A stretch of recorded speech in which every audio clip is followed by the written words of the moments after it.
বিলের মধ্যে ছিলাম কিছু আমাদের এখানে কিছু শ্রমিক এসেছে আমি ওদেরকে দিয়ে রাস্তায় ব্রিজের উপর দাঁড়াইছি দেখছি যে একটা যেটা এই সাড়ে 12টা কক্সবাজার থেকে ঢাকার উদ্দেশ্যে ছেড়ে যাবে সেটা দেখতেছি যে একটা সিএনজি মাথা করে নিয়ে আসছে। তখন আমি আমার পাশে যখন আসছে আমি তখন আমার ব্রেন যেহেতু আমি একটু উড়ে গেছি তারপর আর দেখে এদিকে এসে আমি কয়েকদিন ছিলাম তাহলে মরদেহগুলো দেখা যাচ্ছে। তাহলে আমি যেটা অনুমান করতে পারছি প্রথম ক্রসিং যেটা ধাক্কা লেগেছে তখন একটা মরদেহ তেঁতুল লেগে গেছে।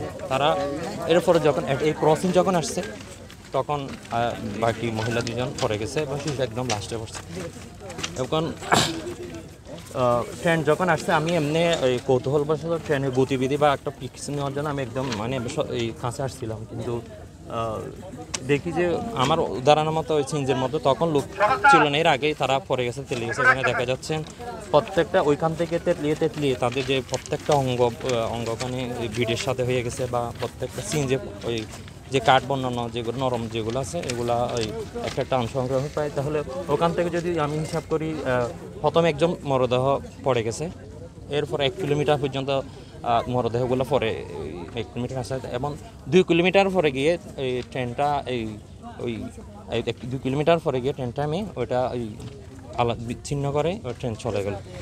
এই তাহলে মানে এটা হচ্ছে খুব দুঃখজনক এলাকার জন্য, যাদের পরিবারে সে হয়তো আমার বাচ্চা হয়তো আমার মা হতো তাহলে বুঝবে এটা প্রশাসন হয়তো বা দায় এড়ানোর জন্য বা জাতীয় সম্পদ। তাহলে আমার একটা সম্পদের চেয়ে একটা জীবন অবশ্যই সবচেয়ে দামি বেশি। তারা বলছে যে সম্পদ, কিন্তু বারবার চলে আসে এই দুর্ঘটনাগুলো। কিন্তু কেন বারবার হচ্ছে, কারণ কেন বারবার হচ্ছে এখানে হচ্ছে রেলওয়ে কোয়ার্টার অত্যন্ত অবহেলা, কোনো রেল সিগন্যাল কোনো গেট মেরে নেই। আমি এখানে যদি হিসাব করি ইসলামপুর একটা আছে ক্রসিং ওখানে আছে আর কোথাও নেই। তাহলে যে আমাদের গত সেপ্টেম্বরে বা অক্টোবরের দিকে যে ওই হুসেন এবং ওয়াহিদ যারা মর্মান্তিক মৃত্যুবরণ করছে, অফিস প্রশাসন আসছে আশ্বাস দিয়ে গেছে, সেই আশ্বাস সেখানে থেকে গেলো।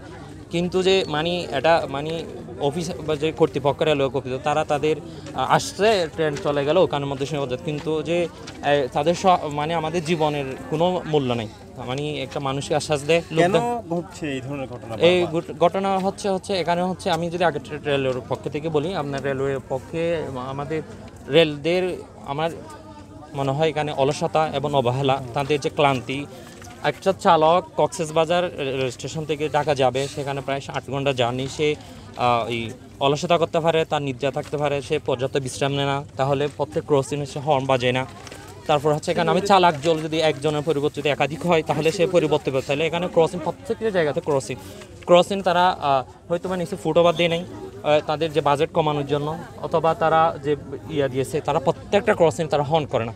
তারা কিছু কিছু ক্রসিং হর্ন করে, কিছু বাকিগুলো তো হয় না।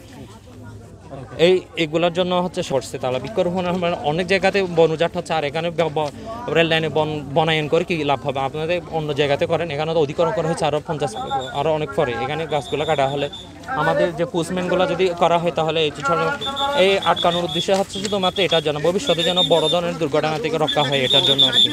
সব হচ্ছে আমাদের প্রশাসন সবগুলো যাই আর কি, জনসচেতনতা যদি এসে যায় এবং পাবলিক যদি হয় এরকম দুর্ঘটনা থেকে